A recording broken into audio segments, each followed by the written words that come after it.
Olá, amigos, amigas. Olá, Jacobson. Como é que você está hoje? Olá, Márcia. Muito feliz de estar aqui novamente com você, com todos os nossos amigos, para continuarmos o estudo da mediunidade à luz da doutrina espírita, não é? E dos mentores espirituais que coordenam os trabalhos do espiritismo no nosso orbe terrestre. Maravilha.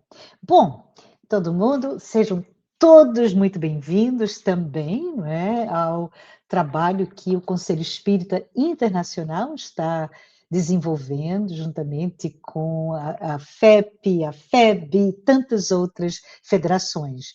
E é sempre uma alegria a gente chegar nesse momento, Jacobson, que é o encerramento de um tema. No caso, a gente encerrou o terceiro tema, que foi sobre a mediunidade na infância e juventude, reconhecimento e orientação segura, que faz parte desse trabalho do ciclo de estudos da mediunidade. Para mim, Jacobson, esses episódios que a gente se une para você trabalhar com as perguntas e respostas aos comentários recebidos, às perguntas recebidas, eles são muito especiais para mim. E sempre, antes de iniciar, só para lembrar, é bom sempre lembrar que nosso programa segue semanalmente, sempre às terças-feiras, ou seja, próxima terça estaremos aqui novamente.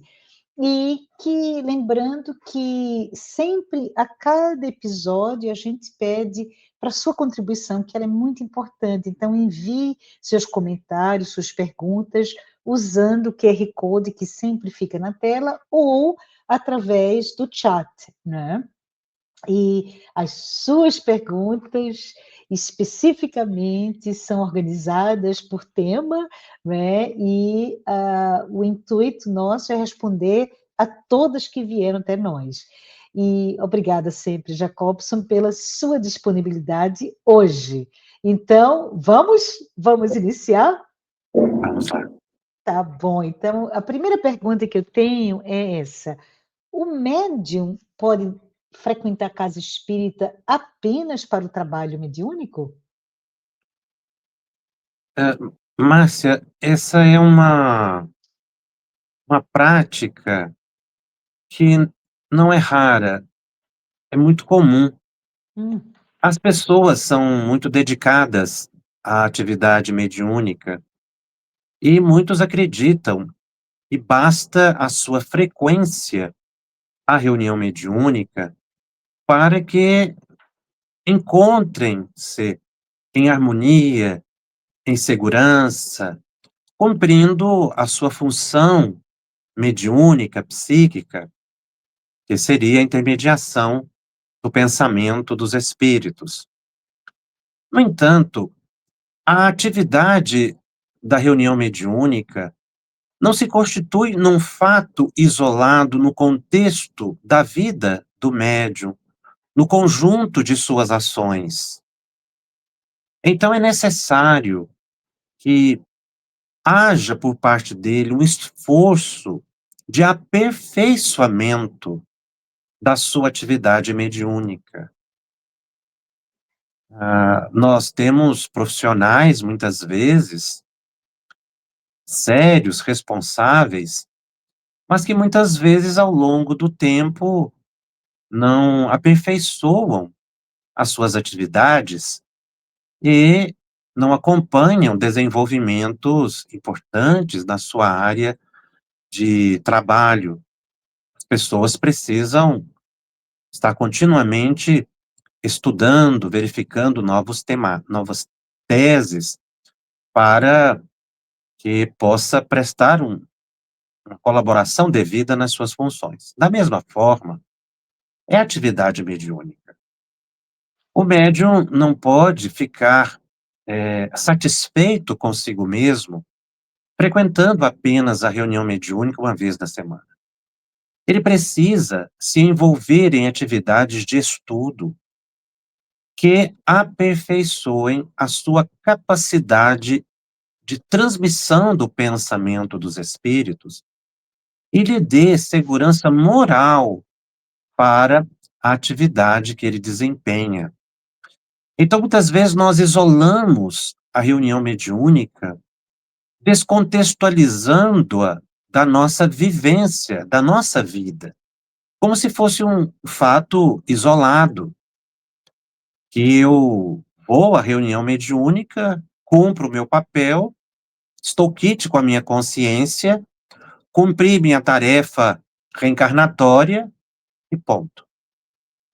Como se o problema da mediunidade fosse solucionado numa reunião de 1 hora e meia semanal.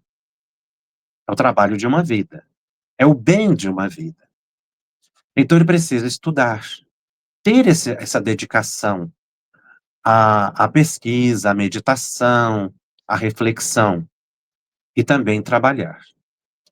Ele precisa trabalhar junto dos necessitados para aperfeiçoar também a sua sensibilidade, enxergando a dor alheia dos encarnados. Nós vamos compreender melhor a dor dos desencarnados. E não nos tornaremos, então, técnicos excessivamente, ou seja, indiferentes ao que se passa no coração dos desencarnados, porque estaremos compreendendo melhor a dinâmica da vida, convivendo com aqueles que sofrem. Então, o trabalho, ele tem essa função. O espírito André Luiz, no livro Desobsessão, ele é claro em dizer que o médium deve visitar enfermos, conversar com eles, para que assim ele possa compreender melhor essa dinâmica da natureza humana, que é a dor. Mas também o trabalho auxilia na sintonia, porque quando nós estamos com as mãos ocupadas, a nossa mente não divaga. Então é muito importante a gente ter uma ocupação para que a nossa mente, ali concentrada naquela atividade de trabalho, estando numa atividade operacional, nós desvinculemos, vamos conseguir desvincular o nosso pensamento de mentes oportunistas, pensamentos negativos que nos chegam comumente. Então, o trabalho tem essa dupla função: trabalhar a nossa sensibilidade e melhorar a nossa sintonia. Nós temos que trabalhar em qualquer atividade, porque toda atividade útil é trabalho, segundo Allan Kardec no livro Uhum. dos Espíritos. Então, o médium precisa ter uma ocupação. O Espírito Emmanuel, no livro Seara dos Médiuns, ele tem um capítulo interessante, ele fala de um capítulo intitulado Essas Outras Mediunidades. Ele fala da mediunidade da vassoura, ele fala da mediunidade do acolhimento de uma criança, ou seja, qualquer coisa que você faça na instituição espírita, seja na limpeza, na refeição, no acolhimento de quem chega, ouvindo a dor alheia, acudindo uma criança, conversando com o jovem, são ocupações importantíssimas, que vão trazer muita harmonia para o médium, nesse sentido, de que estando a mente focada naquela atividade, ele vai se desvincular de pensamentos perturbadores que comumente acodem a mente do médium. Então, o trabalho é muito importante. A pessoa Eu precisa ser operosa para que Perfeito. ela se mantenha em segurança psíquica. É bem interessante que você trouxe, só para regurgitar um pouquinho das suas palavras, né, que são vários ângulos numa mesma resposta, porque não existe proibição, né, mas é a questão, como você falou, Jacobson, do trabalhador, qualquer que seja, que se você fica estagnado, você pode ser o melhor dos melhores, no momento que você não cresce, você vai descendo. Então, os estudos vai conseguir melhorar a própria o próprio conhecimento, a capacitação, mas aí tem todo um outro lado, que é da sintonia e também do trabalho na caridade, na reforma íntima, né? Então, é interessante, quando você falou dessa questão do pensamento, né, de não deixar que outros pensamentos, a divagação mental leve a certas coisas, aí eu queria fazer outra pergunta que a gente recebeu, tá bom? A pergunta é: o que caracteriza a obsessão acidental? Essa E, é, tese de diga. obsessão acidental, ela é trazida por Dr. Bezerra de Menezes no livro Recordações da Mediunidade de Ivone do Amaral Pereira. Ele fala sobre complexos psíquicos, transtornos mentais. Ele diz que existem casos de complexos psíquicos, de situações obsessivas, que não decorrem exclusivamente de provas e de expiações. Porque a obsessão ela está centrada basicamente em provas e expiações, dívidas do passado, Isso. que precisam ser solucionadas. E seria o caso de expiação. Mas há casos de provação. A própria Ivone do Amaral Pereira, ela narra uma experiência pessoal em que ela teve um assédio obsessivo, digamos assim. Um espírito a importunou, porque era um suicida, e ela se sintonizou com ele. Dada a sua vivência nessa condição. Ela se sintonizou, mas muito experiente, orou por ele por um largo tempo, a fim de que ele se reequilibrasse e ela não se envolvesse numa sintonia mais densa e poderia conduzi-la a uma obsessão. Como ela teve a experiência do suicídio em vidas anteriores, a percepção dela, a sensibilidade dela nesse ramo, nesse tema, era muito grande. Por fim, depois de um ano orando por esse espírito, ele foi socorrido e Charles, então, o seu mentor, que promoveu o socorro àquela entidade sofredora, disse a ela que aquele trabalho que ela fez de oração em benefício daquele espírito sofredor representou para ela uma devolução, digamos assim, de todo o bem que ela recebeu quando esteve em condição pós-suicídio na vida espiritual. Ela foi muito beneficiada, não ficou desamparada. Embora o sofrimento que aquela atitude tenha lhe causado pessoalmente. Então agora era hora de retribuir para os necessitados todo o bem que ela recebeu. Seria, nesse caso, uma provação, porque ela teve que trabalhar nas condições de socorro desobsessivo para uma entidade que estava muito perturbada. Então, para ela representou progresso. A provação, ela vem para o nosso progresso. A expiação para a pacificação consciencial. São os dois elementos que se trabalha comumente. Mas Dr. Bezerra de Menezes diz algo além disso. Ele diz que displicências nossa desta encarnação podem nos conduzir a um processo obsessivo. O que ele quer dizer com displicências? Atitudes infelizes, comportamentais, psíquicas. Há casos em que os espíritos ilustram que nós falando mal de uma pessoa, a maledicência, ela abre espaço para uma obsessão. Então, nesse caso, não é uma prova nem uma expiação, é uma displicência, é uma atitude infeliz da pessoa, uma viciação física, moral, pode estabelecer um processo obsessivo acidental, que não estava no plano reencarnatório da pessoa, nem como prova, nem como expiação. Mas ela foi invigilante.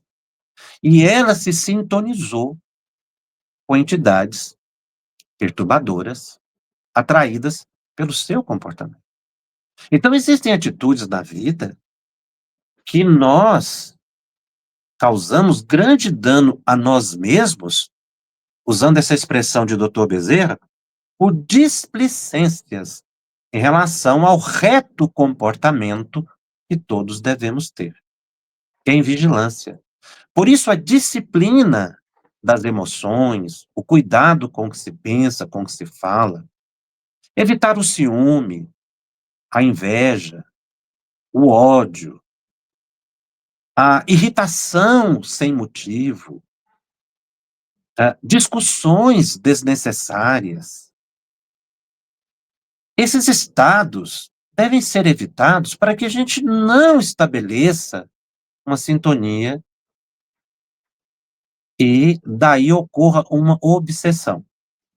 Fazendo um parêntese, obsessão é um estado psíquico grave, que vai além da mera influência. Influência todos nós temos. É normal no nosso plano reencarnatório.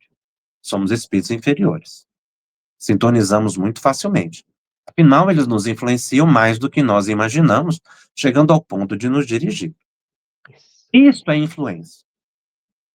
Não é obsessão. É diferente.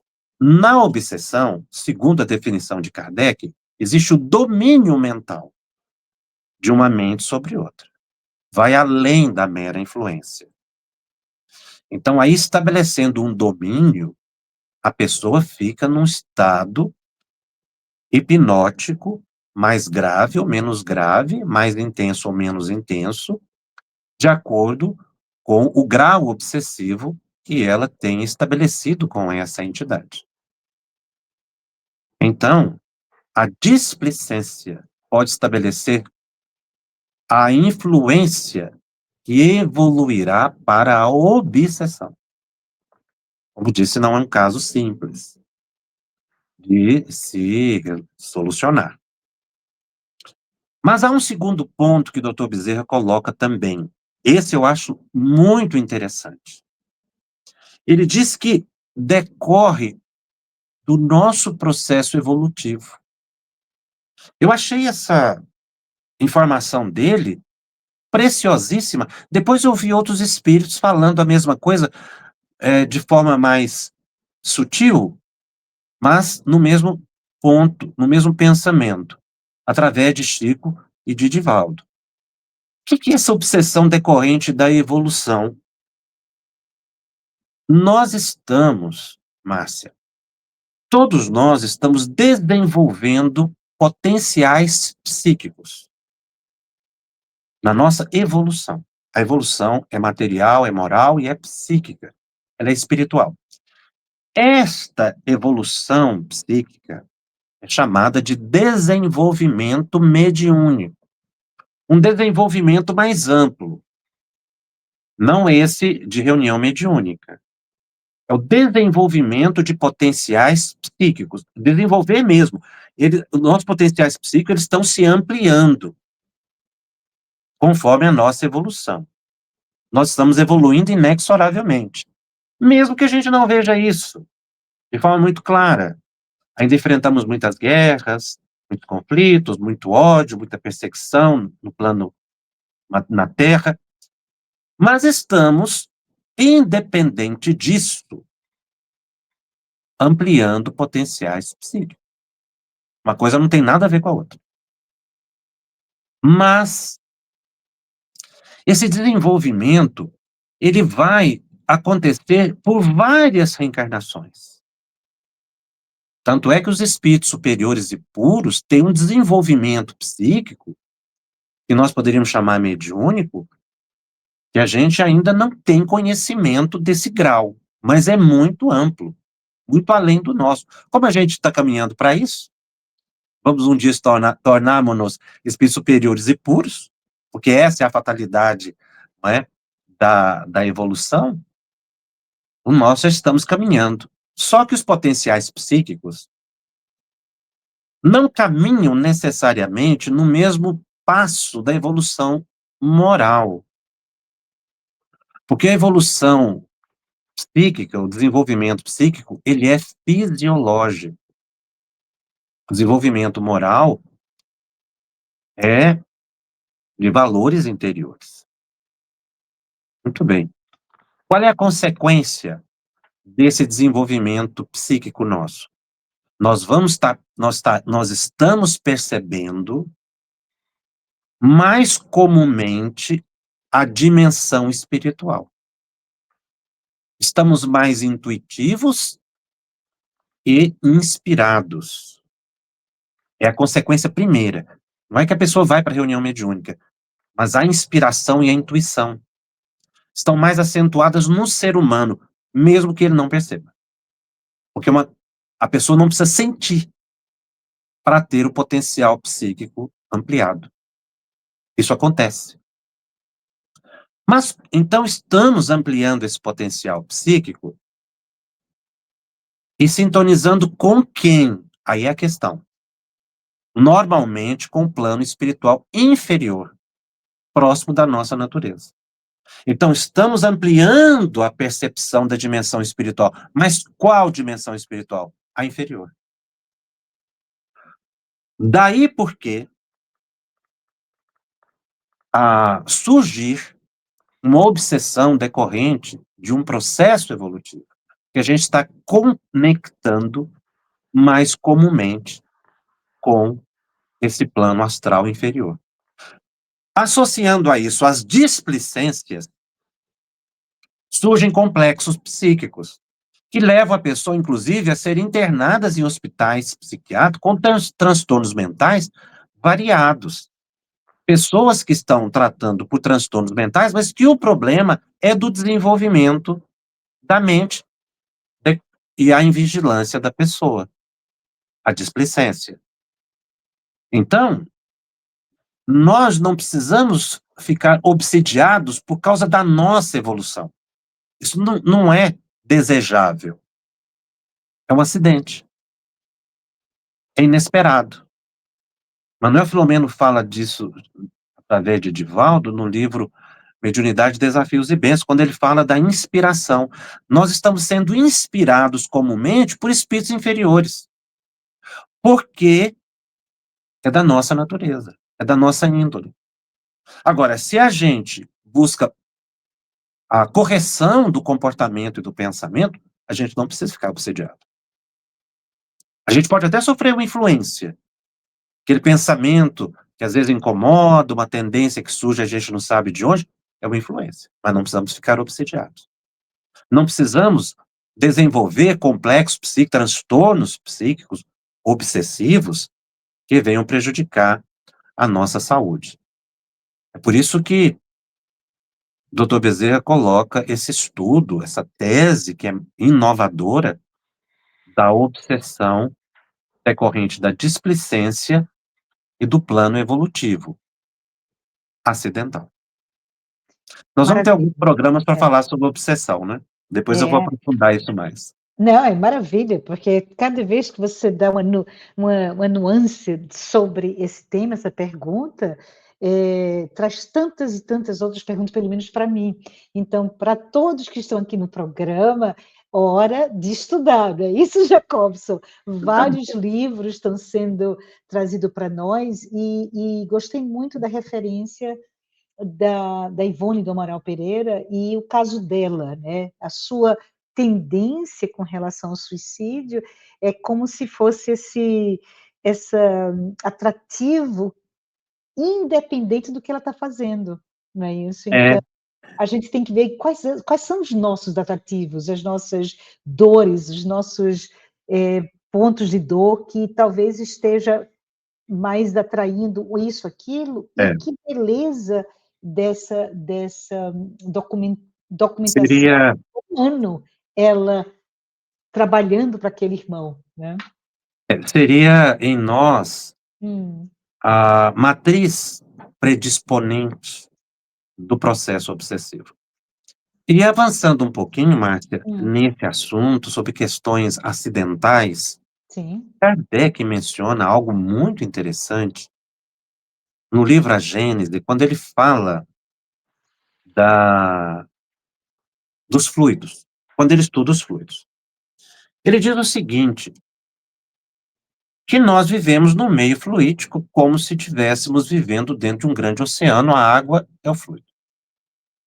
O nosso perispírito se comunica naturalmente com esse fluido, porque ele é da mesma natureza. Nosso perispírito é fluídico. Inclusive, retirado formado por parcela do fluido cósmico universal. É parcela, retirado numa parte, não é? Dada a sua identidade. Ora, então, o nosso perispírito ele se comunica muito facilmente com o fluido do ambiente em que estamos. É natural, por serem da mesma natureza. Se a gente permanece num ambiente de bons fluidos, o nosso perispírito assimila, vamos dizer assim, por difusão, bons fluidos. Se nós vivemos num ambiente de fluidos deletérios, um ambiente impregnado de fluidos negativos, o nosso perispírito vai assimilar também pela mesma natureza, por serem da mesma natureza. Essa é a tese de Allan Kardec. Ele diz que a gente absorve, ele usa uma expressão interessante, ele fala que nós temos poros perispirituais. Para simplificar a ideia, né? Como os nossos poros absorvem aí substâncias químicas. Então, o nosso perispírito absorve também essas substâncias fluídicas, que podem nos trazer, em sendo fluidos deletérios, negativos, doenças físicas, atingindo a nossa mente. Se a mente da pessoa não se eleva para evitar assimilar excessivamente esses fluidos, se a pessoa está sintonizada com o ambiente, então mais facilmente ela absorve. E aí ela adoece por um processo também acidental. Ela se contamina por causa dessa assimilação fluídica. O perispírito absorve fluidos positivos e negativos. Avancei um pouquinho na ideia para a gente perceber o tanto que ambiente e convivência com certos ambientes pode nos perturbar. Daí o cuidado com assuntos, com convivências, com ambientes que possam trazer perturbação à nossa harmonia psíquica. Não somos espíritos evoluídos, né? Então é preferível a gente evitar certos lugares e assuntos que possam nos prejudicar. É a psicometria. Nós também vamos ter um programa lá na frente sobre psicometria, que eu vou falar sobre várias consequências da percepção psicométrica humana. olha, gente, como esse programa se desdobra, né, com tantas informações. Mas, Jacobson, é interessante, né, todas essas cautelas que temos ter, sabemos que a oração e vigilância mental é hiper importante nesse sentido sempre, não só uma hora por semana, né. Mas se a gente, talvez voltar para outra pergunta, Jacobson, a gente recebeu uma pergunta sobre mediunidade na infância, especificamente, onde a questão foi: crianças antes dos 7 anos de idade podem apresentar psicofonia? Aí eu queria que talvez você pudesse, já falamos sobre isso, inclusive, mas falasse um pouquinho mais sobre esses fenômenos e qual é qual é a resposta dentro da resposta, né? O que é que a gente precisa saber sobre essa questão da psicofonia para uma criança de 7 anos ou mais novinha ainda? Márcia, é uma questão interessante, porque a criança é um espírito reencarnado com experiências pretéritas variadas. Então, ela pode trazer um conjunto de desarmonias decorrente de atitudes infelizes em vidas passadas e no período de erraticidade que ela teve. Lembrando que erraticidade é o tempo entre uma encarnação e outra, expressão de Allan Kardec. Então, a criança pode nascer com perseguidores de vidas passadas. Então, já no berço, manifestar alterações psíquicas decorrentes de uma obsessão. E também pode ter atraído, quando estava na vida espiritual, espíritos afins. No programa a gente fala sobre isso, que até uma ilustração de Ivone do Amaral Pereira também, quando ela estuda o caso de uma criança que tinha um grupo enorme de obsessores, que na verdade não eram inimigos dela, eram amigos, digamos assim, entre aspas, porque ela conviveu com eles na vida espiritual, não encarnação passada, na vida espiritual. E quando reencarnou, ela atraiu esse grupo para junto de si. Agora, a criança não tem a glândula pineal desenvolvida.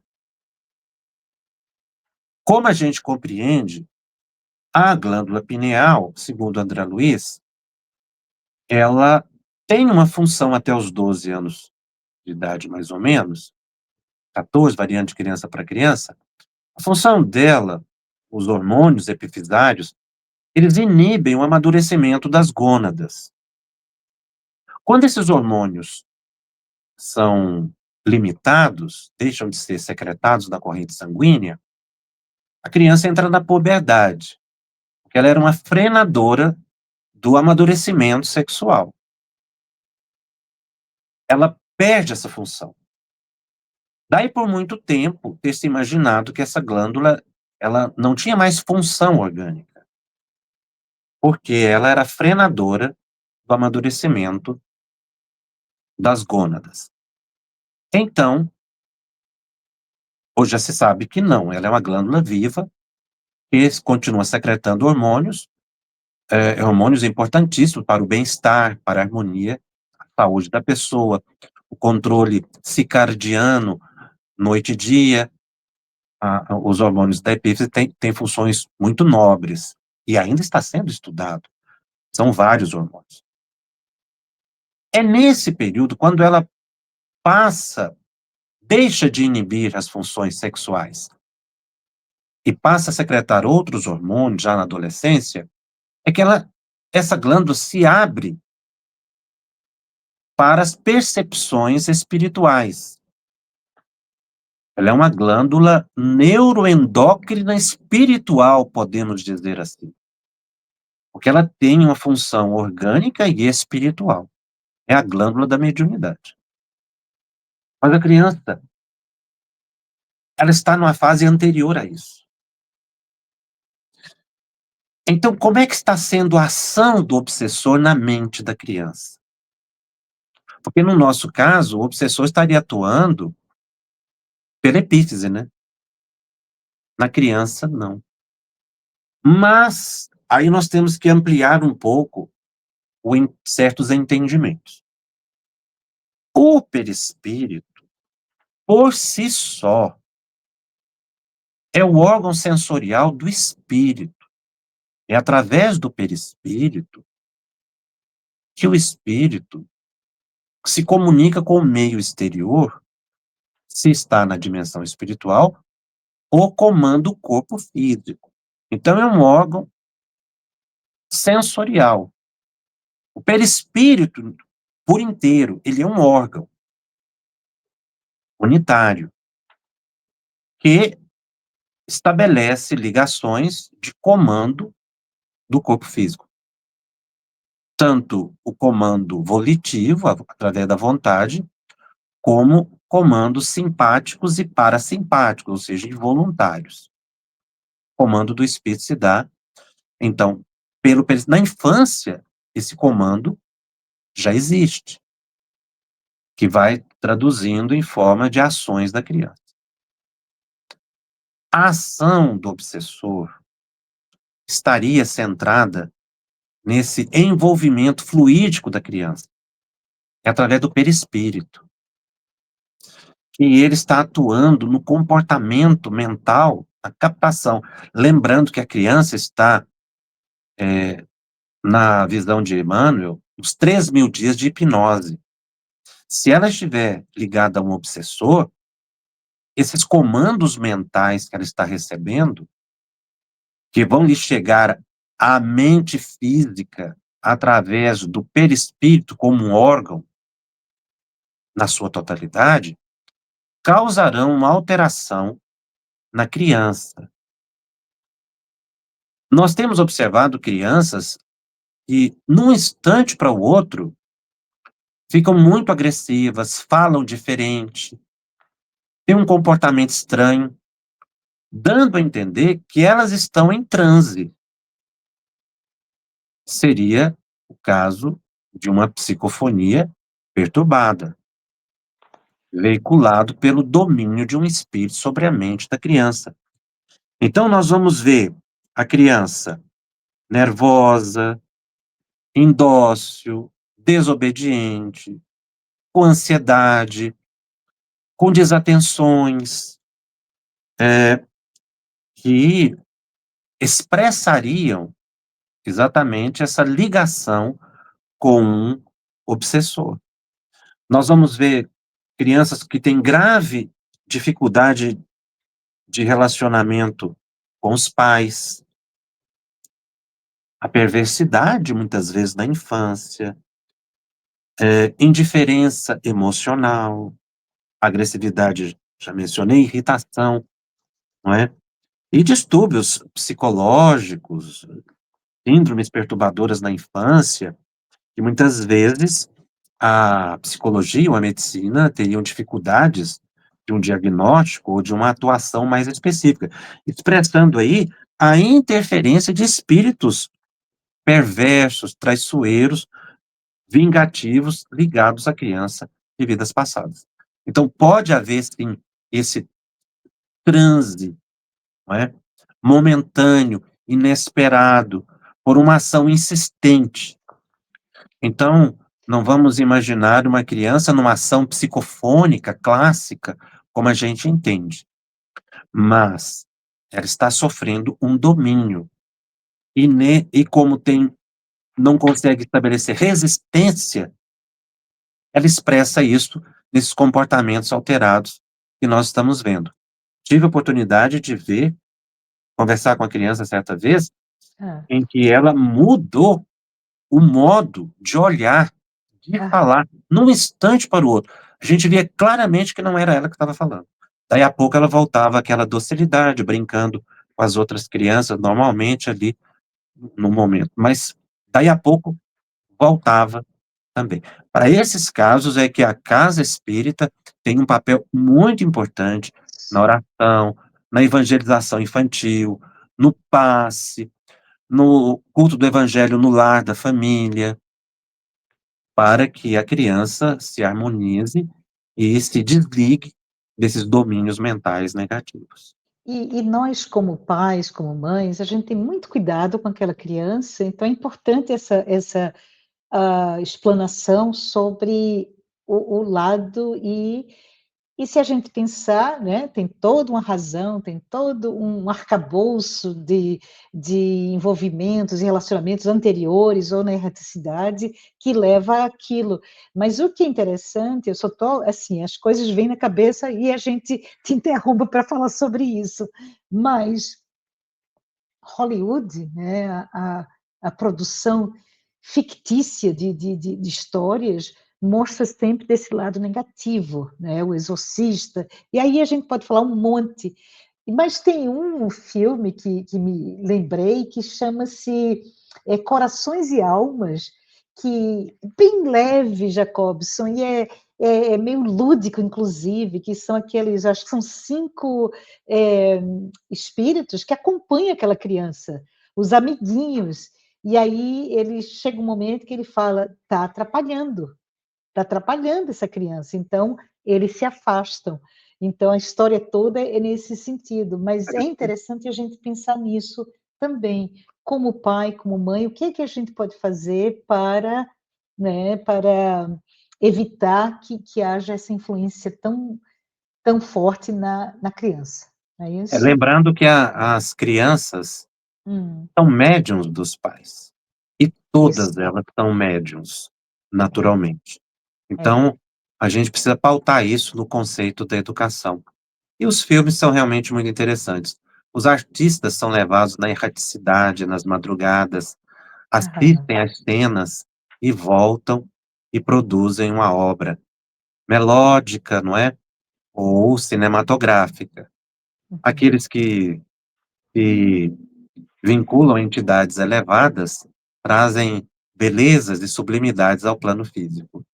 Infelizmente, nem todos. Alguns Infelizmente, visitam o umbral todos. e Isso. trazem algumas informações não tão, não é, sugestivas positivamente. Que vai Mas sempre desequilibrar, né, que em mas vez de ajudar a sempre gente. mas sempre desperta um pouquinho para que existe algo além do plano físico, não é? E lembrando que Sempre você fica alguma falou, coisa de né, bom. não, 3.000 dias de hipnose, que você até comentou antes, dá mais ou menos essa idade, né, entre 7 e 8 anos de idade, que foi Exato. falado na pergunta. Então, bem fechado. Vamos para outra com relação à criança? Ou você quer já passar Pode mais pode sobre a pode juventude? pode colocar essa da criança. Tá bom, então Próximo a aí a gente depois gente fala do jovem.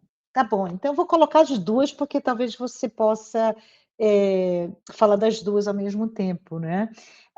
Uma outra pergunta que recebemos foi que é relacionada a essa primeira, né. A criança que vê espíritos, dialogar ou evitar, né. É uma, e a outra é que você já aludiu, que são os comportamentos estranhos, especificamente durante o sono, e recebemos essa pergunta como exemplo de uma criança bem menor ainda, 3 anos de idade, né. O que é que você pode falar para os Nós pais? não podemos negar Hum, o fenômeno. sim.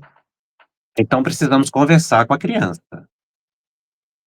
identificar o que que ela viu, como ela se sente, porque a negação leva à perturbação. Enfrentar o assunto tranquiliza a criança, porque a criança ela não tem medo naturalmente, quando tem uma visão de um bom espírito. Alguns podem causar susto e medo, sim. Mas nos 2 casos, os pais precisam sentar e dar atenção. Nós precisamos ter um tempo de qualidade com os nossos filhos, com as crianças com quem convivemos. A criança veio dizer aos responsáveis, ao pai e à mãe: "Eu tive um sonho". Preste atenção, sente, ouça, silenciosamente, deixa a criança exteriorizar. Quando ela exterioriza, aquilo desaparece da mente dela muitas vezes. Deixa de ser uma preocupação. E, nesse momento, a criança se abre ao bom conselho dos pais. E o pai começa a entender melhor a psique do filho, da criança. Os pais, não é? Ah, a criança disse: "Eu vi alguém sentado aqui na sala. Cadê o homem que estava aqui na sala e saiu?" Sente com a criança. Quem é essa pessoa? Como é que ela era? Você, inclusive, vai identificar se é uma imaginação criatividade da criança ou é algo real que ela viu. É diferente, porque ela dá detalhes, ela explica.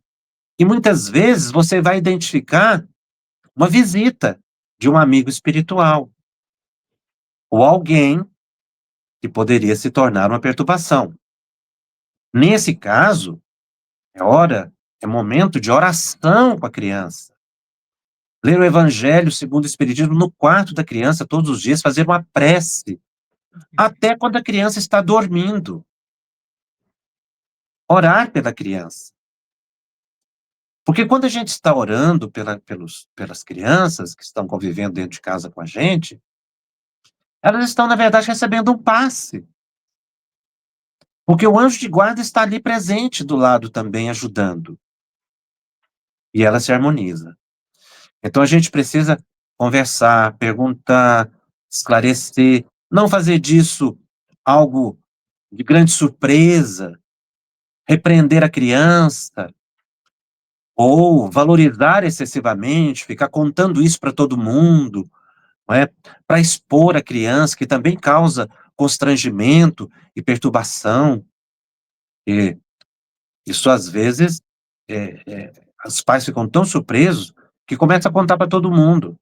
Não é que vai ocultar, é respeitar. Nós temos que perceber esse limite.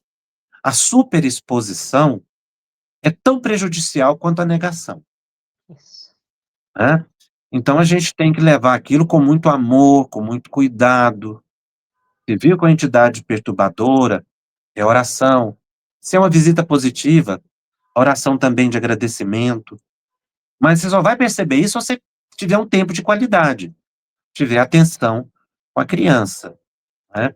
E as crianças que às vezes acordam agitadas, com sonhos Uhum. perturbadores, Isso. aí nós precisamos também, não é, acolhê-las com muito carinho. A criança não quer apagar a luz, não force a apagar a luz do quarto à noite. Negocie com ela, coloque uma luz mais branda, mais amena. Nós precisamos conversar com os nossos filhos, com aquelas crianças com quem convivemos. Aliás, essa é uma tese que hoje a psicologia já assimila com muita naturalidade a partir da obra revolucionária de Daniel Goleman, o Inteligência Emocional, Isso. que mostra que as crianças precisam ser ouvidas, conversar com elas sobre o dia a dia da família, porque isso expressa amadurecimento emocional, desenvolvendo esse tipo de inteligência, já que a ciência mostra que nós temos inteligências múltiplas e não só essa lógica matemática, não é? Mas a inteligência musical, a inteligência espacial, a inteligência emocional, a inteligência espiritual, e isso deve ser incentivado na criança, para que a gente colabore efetivamente com a educação. Então, ouça a criança, converse com ela, acalme a criança, mostre que é algo natural, ela poderá ver outras vezes, diga a ela sempre que vê que te avise, que fale, que ela verbalize e esclareça a criança que não é algo que vai lhe perturbar, que não é algo para causar medo, mas é algo natural, e levar a criança para a evangelização infantil. É muito importante. Isso, isso. Muitas boas dicas para todos nós que nem se fomos pais ou mãe biológica, mas que estamos cuidando, né, de um sobrinho, de uma criança, o que for. Mas vamos passar, só tem umas duas perguntas que talvez fosse interessante de falar sobre mediunidade na juventude, especificamente exemplos, né? Um deles é se você talvez pudesse explicar sobre essa questão de um adolescente se acordar e se sente que não pode se mover, que, né, sente uma presença ou taquicardia, e aí a pergunta é: isso é um exemplo da mediunidade ou não, né? E aí a gente volta logo em seguida para falar sobre a famosa brincadeira que jovens todos, inclusive eu, Jacobson, fiz isso do copo, né, para atrair os espíritos. Mas vamos falar sobre essa mediunidade da juventude. Na verdade, essa sensação de que acordou, mas não domina o corpo, é uma sensação anímica. Lato sensu, mediúnica. E a gente diz que tudo que a gente resume, né, fenômenos anímicos e mediúnicos numa expressão só, ou seja, tudo aquilo que é imaterial é mediúnico. Mas, na verdade, tecnicamente, é a alma que ainda não assumiu completamente o domínio do corpo. A mente está lúcida, mas o corpo não reage. O jovem está em desdobramento ainda não retornou completamente ao corpo. Fique sereno, fique calmo, que isso tende a passar. É sintoma de que esse jovem tem facilidade para desdobramento. Todos nós desdobramos, Márcia. Só que a gente volta naturalmente para o corpo. Quando dormimos, o sono liberta a alma. Então, quando nós dormimos, nós nos afastamos do corpo. Porque nós não estamos pregados ao corpo, nós estamos ligados ao corpo. Quando voltamos, ao acordar, não temos essa sensação de retorno ao corpo. Mas algumas pessoas têm. Poderá ser uma mediunidade de desdobramento a ser trabalhada no futuro, não se sabe. Mas, seguramente, a alma está em processo de retorno ao corpo e a pessoa acorda, mas o perispírito ainda não está reagindo diretamente no físico, né, no corpo físico da pessoa. Então a pessoa ainda está em desdobramento. Isso é rápido, a pessoa volta logo em seguida para o corpo. Alguns têm uma sensação de crescer, uma expansão perispiritual. Outros têm uma sensação de que diminuíram, também é uma sensação, essa movimentação do perispírito, que ainda não, digamos assim, não foi absorvido totalmente pelo corpo físico. Mas o que é interessante que você falou, que é normal, todos nós temos isso, provavelmente diariamente, né, durante o sono, e que traz uma questão interessante para todos nós. Como, para quem tem jovens ou crianças, como acordar, né? Está na hora. Então, sermos gentis para não Uhum, haver aquela verdade. coisa abrupta do voltar ao corpo, por assim dizer. Mas vamos falar sobre a brincadeira do jogo do copo? Como é que é? Isso é bom? Quais são os riscos para aqueles jovens que fazem isso? É extremamente perigoso. Não é simples isso. Não se brinca com os espíritos. Aliás, é um dos motivos que Allan Kardec coloca no Livro dos Médiuns de ação ou atuação da criança e do jovem nas atividades mediúnicas práticas. É um dos senões, exatamente a possibilidade da criança ou do jovem brincar com a mediunidade, e não se brinca. Efetivamente, o pensamento atrai. É uma evocação.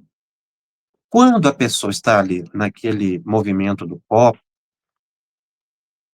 ela está mentalmente evocando uma entidade. O copo pode ou não se mover, mas a evocação foi feita. Porque houve o desejo. O desejo é uma evocação. Então, com isso, o jovem ou os jovens envolvidos nessa atividade se abrem a possíveis obsessões, aquelas acidentais, por displicência, por descuido. Atrai uma entidade e poderá depois não se afastar. Vamos tirar aí os mitos, não é, de Hollywood, como você colocou, que muitos filmes exploram isso, mas ali Isso. tem um fundo de verdade, sim. A entidade se vincula, não são entidades demoníacas, são espíritos, são pessoas que são atraídas pela brincadeira, espíritos oportunistas que vão brincar com aqueles jovens, porque eles se envolveram em coisa muito séria. Espíritos, então, que vêm para trazer perturbação. Então, a gente deve ter muito respeito e cuidado ao lidar com a dimensão espiritual, porque nós não dominamos os espíritos. Eles são uma força independente da gente, são pessoas que a gente não tem sobre eles nenhum controle, Uhum, senão evitar uma sintonia indesejada. Então, a brincadeira do copo é um fenômeno de efeito físico, em que ali os envolvidos liberam ectoplasma e o copo se movimenta por ação psíquica de algum daqueles ali que é médium, doador de efeito de ectoplasma, e em conjunto com o espírito oportunista. É sempre espírito inferior que atua em fenômenos de efeitos físicos ligados a objetos. Isso é fala de Kardec. uhum. Quem movimentava as mesas girantes, não é, as chamadas mesas girantes, faziam os vasos levantar, eram espíritos inferiores, não necessariamente maus. Os espíritos superiores, eles não têm mais esse contato direto com a matéria, segundo eles utilizavam inclusive espíritos, né, bons, mas inferiores, nessa expressão técnica, né, não de diminuir a condição do espírito. Espíritos bons, mas sem evolução, estavam mais próximos ou aptos a realizar. Então vinham respostas muito boas, respostas muito bonitas, mas eram sempre ditadas por espíritos que tinham uma evolução menor. Ora, isso numa sessão conduzida por Kardec. Agora vamos trazer isso para uma sessão conduzida pela gente. Você cria uma reunião mediúnica improvisada. A brincadeira com o copo é uma reunião mediúnica, de É. efeito físico. Você libera ectoplasma. Qual o espírito que vem? Espíritos oportunistas, inferiores, e aí sim poderão ser espíritos maus, que podem aproveitar aquele momento para estabelecer um processo obsessivo nos envolvidos. Então não se deve realmente utilizar esse jogo, essa brincadeira, de forma alguma, E porque lembrando, né, cria-se Jacobson, uma ilusão. O espírito pode isso. até dar algumas respostas certas Hum, para favorecer a sintonia olha. e estabelecer um domínio. E eu ia falar assim, lembrando que a juventude, né, é um período de experimentação, né, mas a gente, como aqueles que estão junto desses jovens, a gente, deve proteger para não ficar tão vulnerável, porque é um momento de vulnerabilidade. Da mesma forma que a gente vê esses, eu vou falar malucos, não são, né, dessas pessoas que vão em bicicleta, se jogam disso, aí vem, não tente fazer isso em casa, né? Isso tem toda uma orquestração e um cuidado que pode a criança pensar, o adolescente, eu posso fazer isso. Não tente fazer isso. E eu acho que a gente talvez pudesse pensar nisso com relação a essas É, brincadeiras. a adolescência, a juventude é uma fase de experimentações, de Aham, aprendizado e de buscas, uhum, mas também é a hora que a gente tem que já começar a experimentar a responsabilidade, o amadurecimento. Então as oportunidades surgem, mas a gente tem que começar a aprender a fazer as escolhas certas, para não ter decepções no futuro. Todos nós sabemos o que é bom, o que é mal, porque está escrito na nossa consciência. uhum. Isso já é despertável desde a adolescência, na juventude e avança pela madureza. É.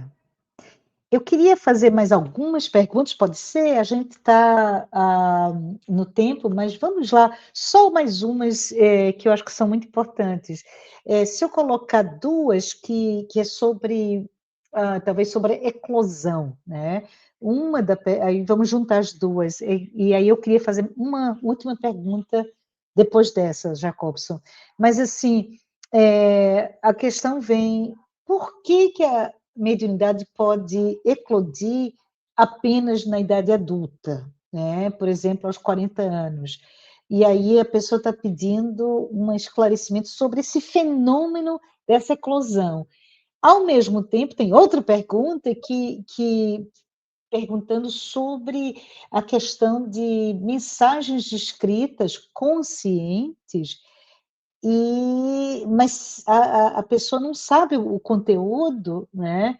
E aí a pergunta é como diferenciar mediunidade de processos anímicos? Dá para fazer as duas perguntas de uma resposta curta? São perguntas diferentes, mas Isso, a gente vai tentar resumir. A mediunidade pode surgir em qualquer época da vida. Por que surge na vida adulta, depois de 40 ou até mais? Porque muitas vezes antes a pessoa tinha compromissos variados. É uma das explicações, porque não tem assim uma explicação. Você teria que analisar caso a caso, pessoa a pessoa. Mas, regra geral, a pessoa muitas vezes não teve tempo para se dedicar à atividade mediúnica. Trabalho, família, casamento, viagens, não é? Profissões, enfim. E depois que a pessoa tem uma certa tranquilidade, aí a percepção psíquica se abre e a pessoa está mais suscetível. Há pessoas que frequentam reunião mediúnica e que leva às vezes 4, 5 anos para ter uma manifestação. Isso não tem uma variedade de possibilidades, mas surge a qualquer tempo. Eu não me esqueço de uma senhora, acho que já mencionei isso, é, muito simpática, seus 75 anos, a mediunidade surgiu com 75 anos de idade. maravilha. E Aham. ela me perguntou, inclusive, o que fazer. Eu falei: "Olha, só acho que a senhora deve trabalhar rápido e muito, viu, porque surgiu aí já nessa idade, aproveite, então, o tempo para trabalhar bastante". Assim, querendo, não é, trazer uma outra percepção, para que a pessoa aproveite realmente e existem realmente, como eu disse, causas as mais variadas. Tem gente que não vai desenvolver nunca, porque É, não tem o compromisso com a mediunidade ostensiva, né.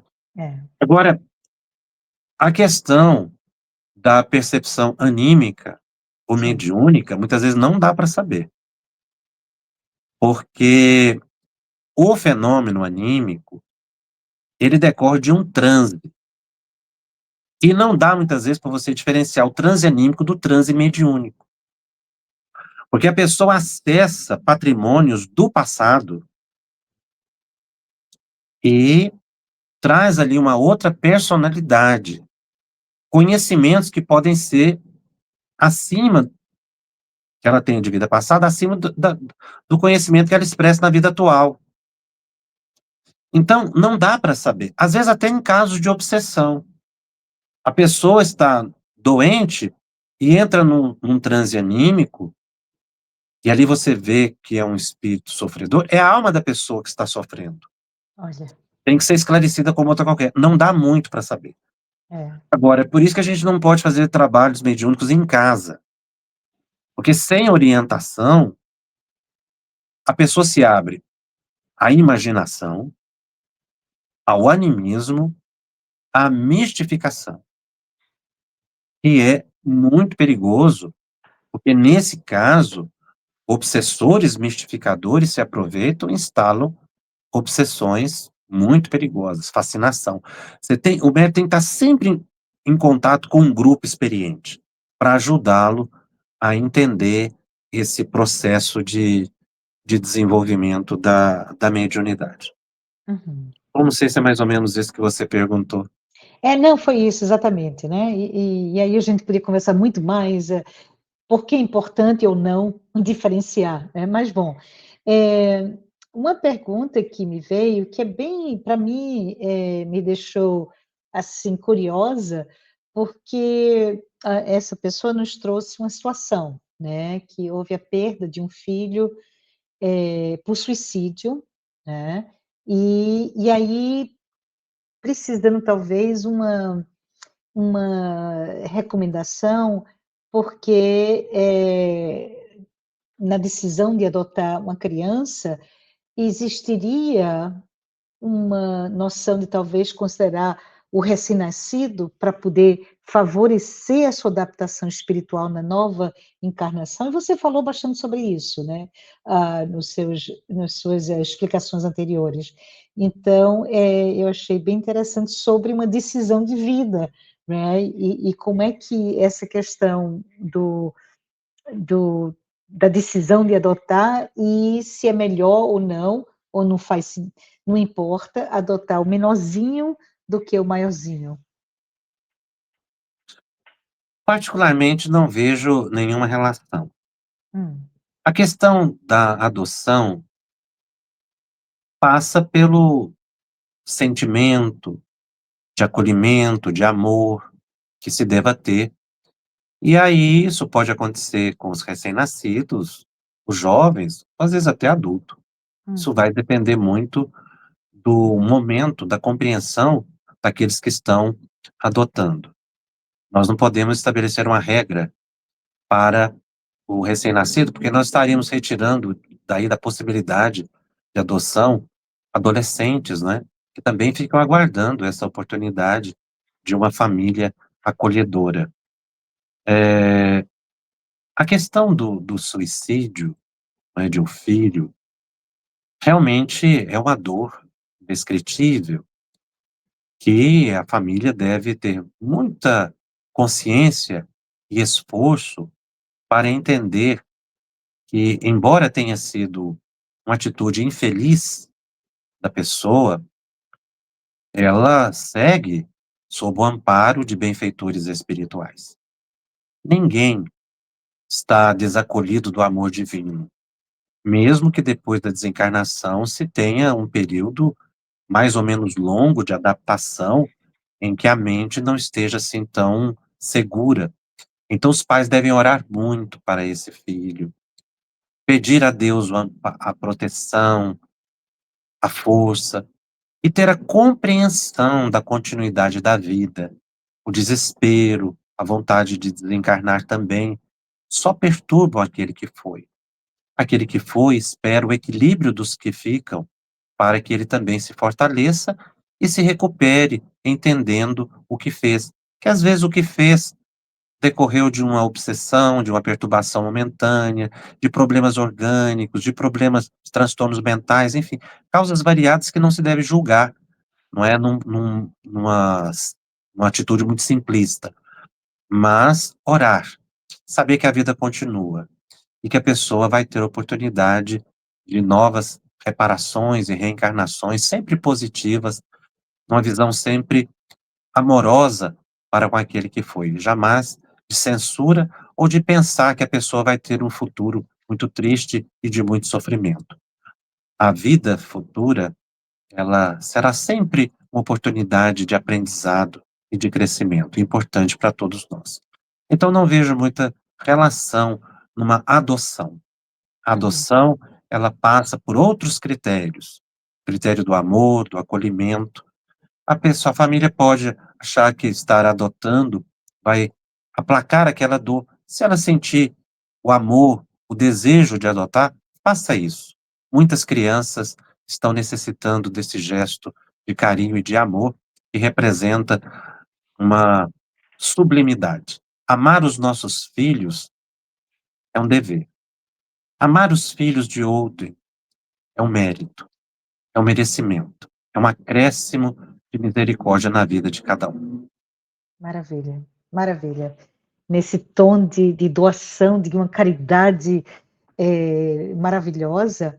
Aí a gente vai terminar, né, eu falei que ia ser só um pouquinho mais, mas a gente entende que existem várias pessoas interessadas, Jacobson, em estudar mais sobre a mediunidade, inclusive, se existir uma dica, uma coisa que você pode falar antes da gente encerrar, sobre se eu estou aqui, se eu faço parte talvez de um grupo pequeno, iniciante, que eu posso fazer para estudar sobre a mediunidade nesse meu centro? Ninguém reencarna numa localidade por acaso. Nós devemos agradecer muito encarnar em certos lugares ou sermos conduzidos pela vida, por um trabalho, por um casamento, para localidades em que são carentes de centros espíritas, por exemplo. Então, de repente, a vida me leva a mudar para um outro país. E nessa cidade não tem centro espírita. Eu sou espírita. Então eu começo a fazer um estudo particular. Logo eu vou encontrar alguém que se interessa também por esse mesmo assunto. Surge, a espiritualidade encaminha. Às vezes a pessoa foi para essa localidade exatamente para começar um núcleo de estudos espíritas. Ela deve começar estudando, se ela não tem conhecimento nenhum, com os temas relativos ao livro dos espíritos, que são os conceitos fundamentais para depois ela chegar nos temas de mediunidade, porque um depende dos conceitos gerais de O Livro dos Espíritos para a compreensão mais específica do Livro dos Médiuns. Então, esses grupos, não é, devem começar com muito esforço, perseverança, paciência, uma, duas, três, quatro pessoas, e a espiritualidade vai conduzir o restante. Surgir as pessoas e ali surgir o núcleo espírita. Começa muitas vezes em casa, mas logo deve-se caminhar para alugar uma sala, um pequeno cômodo, que possa ficar mais conveniente para o acolhimento daqueles que chegam. Muitas vezes o nosso lar, a nossa casa não tem as condições ideais, mas como o grupo vai crescendo, já dá para cotizar aí, quem sabe, uma pequena sala, algumas horas, e as pessoas poderão ali se reunir e assim ir inaugurar um grupo novo. Se a pessoa já tem esse desejo, já indica o compromisso espiritual, e ela deve avançar nisso. E nós temos também hoje a oportunidade de estudar pela agora nós estamos nesse ciclo de estudos, né, mas não Isso. dispensa o estudo,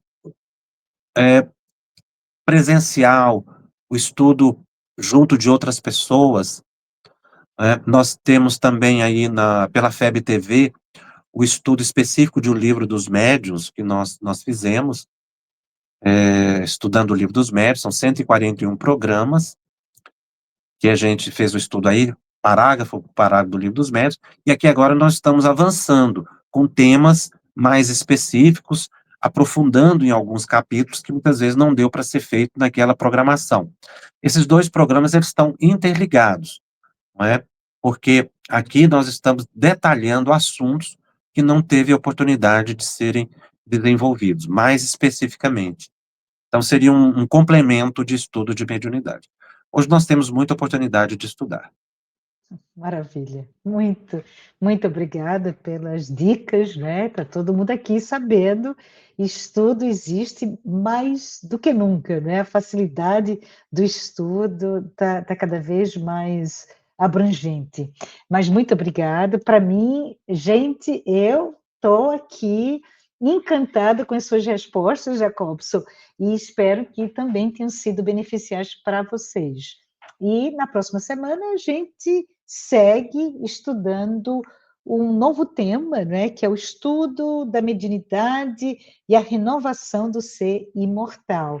Na próxima terça-feira, nos encontraremos novamente e, como sempre, pedimos para compartilhar o programa com seus amigos, com seus centros, os locais de estudos, etc. Né? Muito obrigada a todo mundo e que Jesus esteja sempre nos inspirando. Até a próxima semana. Obrigado, até lá.